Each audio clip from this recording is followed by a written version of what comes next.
Jadi insyaAllah tanpa membuang masa, pagi ini kita akan memperkatakan 3 tajuk, ya, tiga dalam satu, iaitu tajuk yang berkaitan dengan tauhid, berkaitan dengan fahaman Wahabi, dan juga persiapan iman di akhir zaman ini, zaman kita inilah. Jadi yang pertama, Bismillahirrahmanirrahim, Mujaddid kurun yang ketiga, iaitu Abu Hasan Al-Asy'ari, nama dia. Mujaddid yang pertama iaitu Umar bin Abdul Aziz. Mujaddid yang kedua Imam Asy-Syafi'i. Mujaddid yang ketiga Abu Hasan Al-Asy'ari. Abu Hasan Al-Asy'ari ini, ataupun orang panggil Al-Asy'ariyah ni, mazhab Asy'ariyah ni. Jadi saya nak bagi tahu bahawa dah berlalu ribuan tahun, tapi sekarang ni kita masih guna pakai lagi kaedah dia. Kaedahnya ialah kaedah cara sifat 20. Zaman dia dulu adalah ketika itu zaman di mana orang banyak menggunakan akal. Jadi nak kaji tentang kewujudan Tuhan, nak kaji, nak berdialog, nak berbahas, mereka banyak menggunakan akal. Dan pada ketika itu adanya terdapat falsafah, terutamanya falsafah Yunani, golongan Parsi, India ni, Hindu ni. Diorang pun ada falsafah mereka. Jadi pada ketika itu Abu Hasan Al-Asy'ari ini berdepan dengan semua permasalahan yang begitu. Jadi macam mana nak lawan hujah-hujah ni? Jadi salah satu caranya, dia ini diizinkan oleh Allah Subhanahu Wa Taala mendapat ilham selain daripada dia berijtihad, dia mendapat ilham, bantuan kepada orang-orang yang bertakwa, lalu dia susun sifat 20. Bila dia susun sifat 20 ini untuk mematahkan hujah-hujah golongan-golongan fahaman Yunani ni. Dengar molek-molek sebab dia ada kaitan dengan kita lah. Tetapi sifat 20 ini dia lebih kepada nak membuktikan kekuasaan Tuhan, kewujudan Tuhan, siapa Tuhan kita yang sebenarnya, Allah Subhanahu Wa Taala, apa sifat-sifat dia, apa yang mustahil bagi dia, apa yang wajib bagi dia. Tetapi agak sukar. Dengar molek-molek ayat ni, jangan silap faham. Agak sukar untuk kita ini daripada susunan sifat 20 yang dipelopori ataupun yang digunakan ataupun yang yang dilaksanakan oleh Imam Abu Hasan Asy'ari itu untuk mengamalkannya dalam kehidupan sehari-hari. Maksud saya ni dengan elok, contohnya Allah Subhanahu Wa Taala bersifat dengan ada. Allah Subhanahu Wa Taala ada, wujud ada. Dia mesti ada. Dia mesti ada, senantiasa ada. Tidak pernah tak ada walaupun satu saat. Siapa pun menafikan Allah Subhanahu Wa Taala, dia tetap ada. Dia senantiasa ada. Persoalannya kata, adakah kita dengan sifat wujud Allah tadi bagi ramai manusia, dengan itu dia boleh bangun malam? Ni nak jawapan ni. Adakah dengan dia belajar sifat Allah Subhanahu Wa Taala yang berkuasa, yang berkehendak tadi, dia boleh bangun malam? Sebab dia mencanaikan Allah itu berkuasa, lawannya tidak berkuasa, lemah. Kan? Lepas tu wujud ada, lawannya tiada.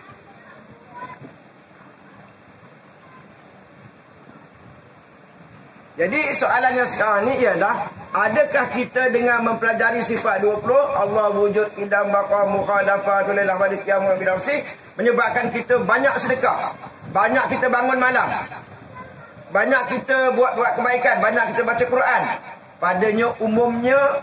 Pada umumnya, biasanya tidak begitu. Maka datanglah Mujaddid kurun yang ke-14 di akhir zaman ini. Mujaddid dia macam kedatangan Nabi lah. Sebelum kedatangan Nabi, siapa yang boleh menunjuk ajar bagi faham pada masyarakat. Tak ada siapa. Bila datang Nabi, datang Rasul, manusia yang paling memahami agama, dia yang diberi segala macam ilmu. Sama dengan Mujaddid. Mujaddid ni dia macam Rasul tapi dia bukan Rasul. Dia macam Nabi tapi dia bukan macam dia bukan Nabi. Dia membawa watak Rasul. Apa itu watak Rasul? Menjadi penyelamat. Nabi-nabi dan Rasul ni, terutama Rasul, dia menerima wahyu. Rasul-Rasul menerima wahyu dan wajib sampaikan kepada orang lain untuk menyelamatkan umat manusia. Sama dengan Mujaddid. Mujaddid ini datang, yang saya nak fokus di akhir zaman, dia datang bawa satu kaedah baru, pendekatan baru, dan dia kena sampaikan pada orang lain untuk menyelamatkan akidah dan semua sudut, menjadi penyelamat kepada orang lain. Jadi balik kepada tadi soalan yang bertanyakan tentang apa perbezaan di antara kaedah dulu dan sekarang. Adakah kaedah dulu tu tak boleh dipakai? Maka jawapannya boleh. Senantiasa boleh. Tetapi perlukan kefahaman yang mendalam, ketajaman akal. Baru boleh dengan belajar sifat 20 menambah amal ibadah. Saya bagi contoh tadi ya. Allah tu ada. Jadi bila dia ada, adakah menyebabkan kita ini bertahajud malam? Sebab dia fokus tentang sifat 20 wajib, sifat yang wajib, sifat yang mustahil, sifat yang harus. Sekarang dengar molek-molek. Jawapannya pada adatnya tidak, kecuali orang yang tertentu yang betul-betul faham, iaitu faham mendalam tentang sifat 20. Jadi tiba-tiba datang kupasan baru. Ni dengar ya, akak-akak, ibu-ibu semua dengar molek-molek. Datang Mujaddid yang terakhir ini, Mujaddid yang kurun yang ke-14 ni, dia datang bawa satu macam ni. Contohnya ya, Allah Subhanahu Wa Taala itu mesti ada. Kalau dia ada, kenapa tak rujuk dengan dia? Kalau dia ada, kenapa tak minta dengan dia? Kalau dia ada, dia kan Allah. Dia ada, tentu dia sempurna, tentu dia maha mendengar, tentu dia maha melihat. Dia tak, sebab dia Allah, dia Tuhan yang sempurna. Bila dia melihat, maha melihat, takkan kita berani buat jahat. Jadi kalau dia wujud, Allah itu wujud ada, tempat kita minta, tempat kita merayu, tempat kita minta tolong, kan? Jadi segala-galanya ada pada dia. Dia bukan sekadar ada, tapi dia berperanan, dia bekerja. Sebab itu dengan ayat ataupun pencerahan yang begitu, orang ada suatu rasa roh. Jadi datangnya Mujaddid ini, dia mengajar intipatinya sifat 20 juga, tapi dia lebih kepada penghayatan. Penghayatan macam mana nak mengamalkan tu. Contohnya Allah Subhanahu Wa Taala berkehendak, iradah. Kalau dia tidak berkehendak, mana boleh kita bangun malam? Kalau dia tidak berkehendak, mana boleh kita datang sini? Kalau dia tidak berkehendak, mana boleh kita ni buat kebaikan? Tak boleh. Jadi dengan kehendak Allah Subhanahu Wa Taala tadi, maka kita tahu bahawa semua yang berlaku di atas muka bumi adalah kehendak dia. Jadi kesimpulannya, pendekatan yang dibawa oleh Mujaddid kurun yang ke-14 ini, ini jawapan dia ya. Ibu-ibu semua, bapak-bapak dengar molek-molek. Iaitu dengan pendekatan ini, kita mudah, pada adatnya biasanya ghalibnya mudah untuk apa? Menghayati, untuk mendapatkan rasa-rasa. Mendapatkan rasa-rasa. Rasa apa? Rasa cinta dan takutkan Tuhan. Bila kita dah dapat rasa cinta, rasa takutkan Tuhan ini, maka barulah kita beribadah. Barulah kita nak beribadah, ada cinta. Tak kenal maka tak cinta. Bila dah cinta seseorang, semua dia sanggup buat. Betul tak? Atas dasar cinta. Jadi penting untuk cinta tadi. Bila orang yang cinta, dia akan melaksanakan semua syariat Allah. Tengok orang yang selalu pergi masjid, selalu menuntut ilmu, selalu buat baik, itu tanda-tanda dia cinta dengan Allah, betul tak? Kalau tak cinta, dia tak laksanakan kebaikan. Jadi orang yang cinta dan takutkan Tuhan itu, dia akan melaksanakan semua kebaikan. Maka inilah dia punya implementasi, dia punya pelaksanaan tadi ada natijah, kesan. Jadi datangnya Mujaddid ni, Mujaddid datang 100 tahun sekali. Maka dia datang ni, dia bawa pembaharuan. Bukan kepada soal tauhid saja, tapi kepada Allahumma salli ala sayyidina Muhammad. daripada persoalan ekonomi, pendidikan, semua sudut. Tambah-tambah di akhir zaman semua sudut dia nak selesaikan seorang. Kalau zaman Imam Syafi'i sikit je kaedah usul fiqah, kaedah fiqah, kaedah macam mana nak berijtihad, dia betulkan di sudut itu saja. Yang sekarang ni dia betulkan semua keadaan. Jadi sampai kepada kesimpulannya, bab yang pertama kesimpulannya apa dia? Datangnya mujadid setiap 100 tahun sekali dia datang. Dia manusia yang paling bertakwa, number one, orang yang paling cinta dan takutkan Tuhan. Dia datang dibekalkan dengan ilmu ni. Dia arif billah, alim billah, arif billah. Orang yang faham tentang Tuhan, kehendak Allah Subhanahu Wa Taala. Maka dibawa satu kaedah. Apa kaedah dia? Supaya manusia ni lebih mudah untuk mendapatkan cinta dan takutkan Tuhan. Ada pun sifat 20 ini yang dulu tu bukan tak sesuai, tapi susah daripada kadang-kadang istilah dia maknawiyah sifat ta'alluq ni. Sebab itu kadang-kadang ramai orang belajar sifat 20 di masjid sandar kat tiang, lama pejam mata tidur terus. Dia tak faham, agak sukar nak memahaminya. Lagipun dia 1000 tahun. Sebab itu setiap mujadid datang setiap 100 tahun, 100 tahun, 100 tahun, dia tambah pembaharuan. Macam telefon ni bila baru jenama baru mesti ada canggih, kita guna yang canggih tu. Banyaklah faedah dia, mudahlah kerja kita. Faham ya? Bukan salah tu. Sebab itu nanti di zaman Imam Mahdi, apa yang saya syarahkan tadi, yang ada pendekatan tajdid ini, penghayatan tauhid ini akan terus bersambung ke zaman Imam Mahdi. Inilah sampai kiamat lah guna bahasa-bahasa ni. Apa dia contohnya? Rasa tidak berbuat, rasa belum berbuat, rasa maha zero. Kita ini la haula wala quwata illa billah. Kita tidak pernah berbuat, kita tak ada kuasa dan tak pernah ada kuasa. Ini bahasa ni akan diguna pakai oleh Malaysia, kerajaan Malaysia, sampai nanti semua ni akan berubah. Kena faham ya? Okey, dah habis yang tu. Faham ya? Ni cik. Okey. Yang kedua ni fahaman Wahabi. Fahaman Wahabi ini disebut sebagai fahaman Salafi moden. Diorang ni ada terdiri daripada orang yang alim, pada lahiriahnya alim, sebab mereka menguasai takhrijul hadis. Nak tahu hadis tu sahih ke, hasan ke, dhaif ke, maudhu' golongan ini. Tetapi terlampau bijaknya mereka, kalau kita kata terlampau bijak, tak perlu kepada mazhab Imam Syafi'i, Imam Hanafi, Imam Maliki, Imam Ahmadi. Diorang tak nak. Diorang boleh buat sendiri. Kita ikut Nabi. Nabi tinggalkan dua. Nabi kan dua perkara. Apa dia? Nabi meninggalkan Quran dan sunnah Nabi, hadis Nabi SAW. Jadi kita guna Quran, kita guna hadis. Buat apa nak pakai ulama? Kata mereka, golongan Wahabi, buat apa nak pakai ulama? Lagipun ulama-ulama ni dia bukan Nabi. Betul lah cakap dia. Ulama-ulama ni bukan maksum. Maksum ni tak ada dosa. Ulama-ulama ada dosa, ada silap. Jadi buat apa nak ikut dia orang? Kita ikut Nabi. Nampak macam betul. Persoalannya, baiklah Kang, sekarang ni kita semua memang nak ikut Nabi. Jadi bila nak ikut Nabi, kena tengoklah Quran. Okey, kita tengok Quran. Soalannya, kita faham Quran? Kita tak faham Quran. Kita faham maksud Quran. Kita faham ilmu nasah mansuh. Kita tak faham. Ilmu asbabun nuzul. Kita tak faham. Jadi bila kita tak faham, kita merujuk kepada Imam Asy-Syafi'i.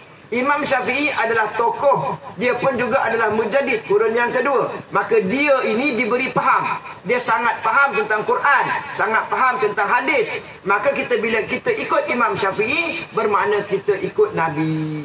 Itu makna dia. Sebab kata Nabi SAW, al-ulama warasatul anbiya. Ulama-ulama itu pewaris Nabi. Maka ulama yang mu'tabar, ulama yang terkenal, ulama yang bertakwa macam Imam Syafi'i, kita ikut maknanya macam kita ikut Nabi SAW. Maka tak salah, tidak berdosa pun. Bahkan dalam setengah keadaan wajib kita ikut, supaya kita tidak ikut nak buat hukum, nak buat sesuatu ikut suka hati kita ya. Faham tak?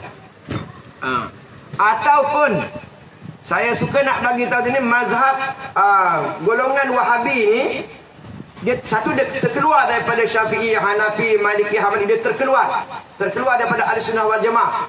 Tapi tak boleh kita kafirkan mereka, tak boleh kita kufurkan mereka, tak boleh. Sebab apa tak boleh? Sebab mereka mengucap asyhadu an la ilaha illallah wa asyhadu anna Muhammadar Rasulullah. Mengucap bertuhankan Allah, bernabikan Muhammad SAW. Jadi mereka masih lagi bertuhankan Allah, bernabikan Muhammad, maka kita tak boleh dah kufurkan dia orang.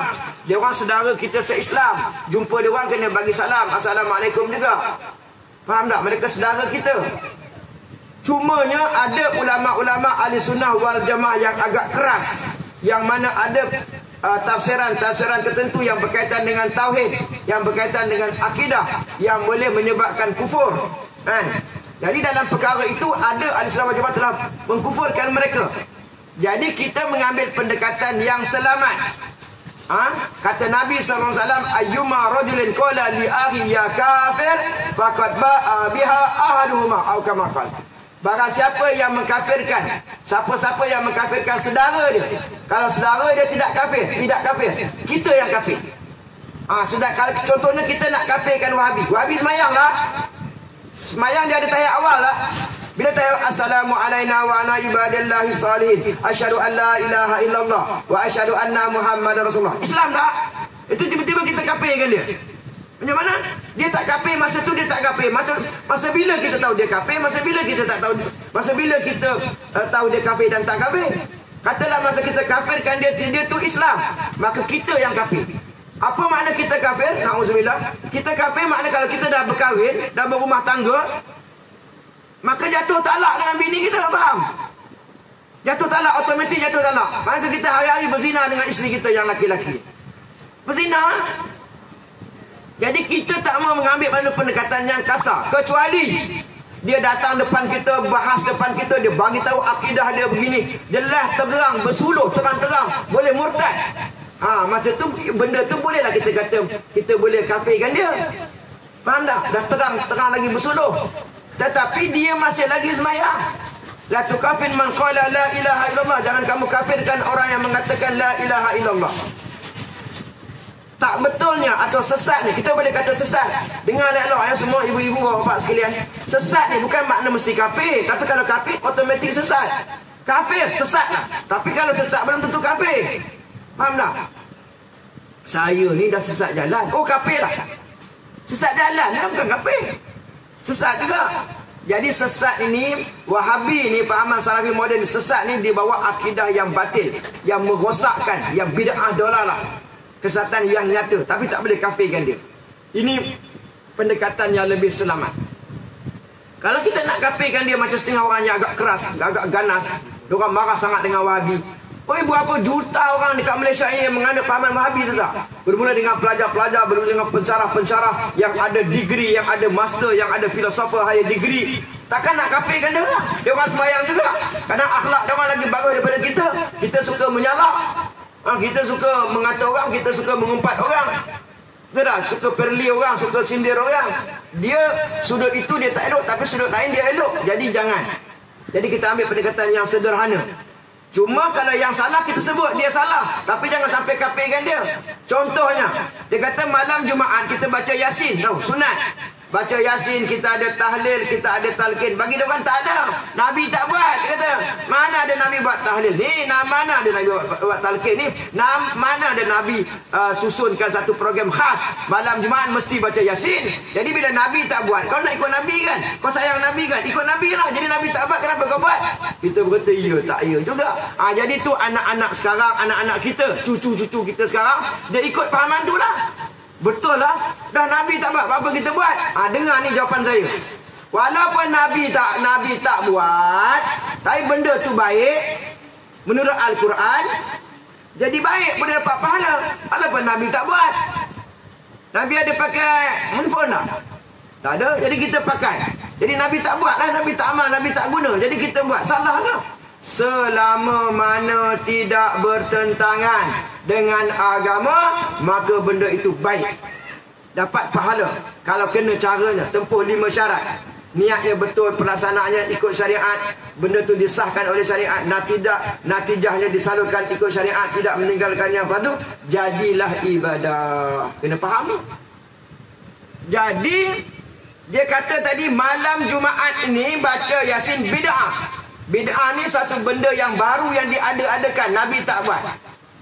Walaupun Nabi tak buat, tapi benda tu baik tak baca Quran tu? Baik. Takkanlah kamu masuk neraka. Dia tanya malaikat. Dia tanya malaikat, Allahumma salli Muhammad, kenapa saya masuk neraka? Sebab awak baca Yasin malam Jumaat. Jadi kalau kita baca Yasin malam Selasa boleh tak? Boleh. Baca Yasin hari Jumaat, Sabtu, Ahad boleh tak? Boleh. Benda tu baik.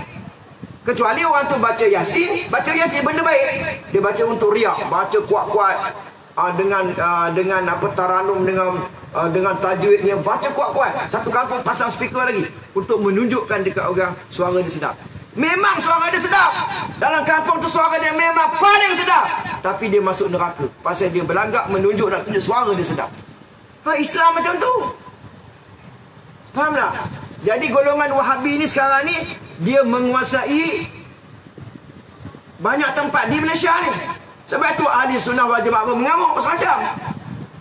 Ahli sunnah wal jamaah yang konon kita ni faham-fahaman yang Islam, tapi dia tak sekadar ilmu. Dalam Islam ni, ilmu satu bab. Ilmu yang benar, yang tepat. Tapi kita kena ada akhlak. Kena ada kasih sayang. Jangan kita mentang-mentang Wahabi, kita pun lanyak dia dalam grup-grup kita, bantai dia cukup-cukup. Habis dia tumpah dah. Tak boleh kalahkan hujah tu. Kita pun bangga sombong. Dua-dua masuk neraka. Wahabi dengan fahaman yang tak betul dia, kita dengan sombong kita. Jadi Islam mementingkan akhlak. Islam mementingkan akhlak. Baik.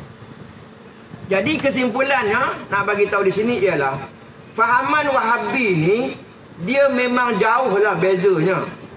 Dia tak iktiraf mazhab-mazhab. Dia kata kita ni tak nak taklid, mana ikut sahaja, nak ada hujah. Sebab orang ni ada kategori pandai, sederhana dan lemah. Jadi lemah macam mana nak dapat hujah, macam mana nak apa dalil, tak boleh. Ikut je lah, tak apa, boleh masuk surga juga. Jadi jangan buat jahat, jadi jangan buat dosa. Walaupun dia tak pandai. Atau bahasa sekarang mangkuk ayun. Bodoh. Bodoh piang orang kata. Bodoh piang, mangkuk ayun, tak kerti benda. Tapi dia baik, dia warak, dia amanah, dia masuk surga. Adilnya Allah Subhanahu Wa Taala. Jadi fahaman ni sangatlah berbahaya dan sangat sensitif isu ni. Sensitif. Sekarang di Malaysia ni inilah persidangan. Orang kata ni mufti ni Wahabi lah, ni ulama ni Wahabi, ni tak boleh pakai. Kita selalulah. Jadi lama kita yang macam saya pun terjebak juga dengan benda-benda yang macam tu. Baik. Sekarang ni kita dah faham dua dah fahaman. Fahaman tauhid 3 serangkai. Tauhid, contoh tauhid rububiyah, Kak Zah, tauhid rububiyah, tauhid uluhiyah, tauhid asma' wa sifat. Kalau dengan rububiyah, uluhiyah dengan asma' wa sifat itu tak sesat bahasanya. Istilahnya tak sesat. Tapi fahaman mereka terhadap pencerahan tu yang sesat. Contohnya dia kata orang kafir ni, dengar ya makcik-makcik, ibu-ibu semua. Orang kafir ni dia ahli tauhid juga. Dia kata ahli tauhid orang kafir ni. Sebab apa? Sebab mereka beriman dengan tauhid rububiyah. Siapa yang menjadikan langit? Allah. Orang kafir kata. Tu mana mereka tu ahli tauhid, mereka faham dari segi rububiyahnya. Mana yang mentadbirkan dunia ni, yang mencipta langit semua bumi, dia tahu Allah, maka dia juga ahli tauhid. Bolehkah kita panggil orang kafir ni ahli tauhid? Mana boleh. Di situ contohnya salahnya mereka ini. Jadi siapa yang nak membetulkan? Ini satu bab lagi sebelum kita pergi kepada persiapan ni Kak Faridah tadi. Persiapan akhir zaman. Apa sebenar-benarnya apa nak buat? Apa tadi saya cakap tadi? Siapa nak menyelesaikan masalah ni? Masalah Wahabi, masalah katalah di Malaysia ni, yang banyaklah masalah. Masalah Covid, masalah tu siapa nak selesaikan? Terutamanya masalah fahaman ni lah. Nak menyatukan. Islam suruh bersatu tak? Ya. Islam suruh berdamai tak? Ya. Islam suruh berkasih sayang tak? Ya. Islam suruh bergaduh ke? Tidak. Siapa nak menyelesaikan? Maka kita jawab begini dulu. Kita kata ulama' banyak tak? Ulama' banyak, ramai. Kenapa mereka tak boleh menyatukan sehingga aman damai? Mereka ulama'. Al-ulama' warasatul anbiya. Ulama' tu pewaris Nabi. Mereka tu ulama'. Bukan ular bukan ular dalam semak. Ulama' ni. Jadi macam mana nak cakap? Dengar molek-molek. Walaupun mereka ni semua ulama', mereka bangun malam, mereka semayang sunat duha, mereka berzikir, bertahajud, selawat, baca Quran lebih banyak daripada kita. Faham tak? Tapi mereka ini mereka ini tidak boleh mengatasi. Mengatasi siapa? Iaitu mengatasi mujaddid. Mengatasi mujaddid. Mujaddid itu orang yang datang 100 tahun sekali, tambah-tambah di akhir zaman. Di tangan dia lah diberi segala macam kepakaran, ilmu, pengetahuan untuk menyelesaikan semua masalah. Dengan faktor apa? Karamah. Perkara luar biasa yang diberikan atau yang berlaku di tangan wali. Jadi nanti nak mengalahkan Wahabi ni ialah faktor karamah. Terduduk dan akur.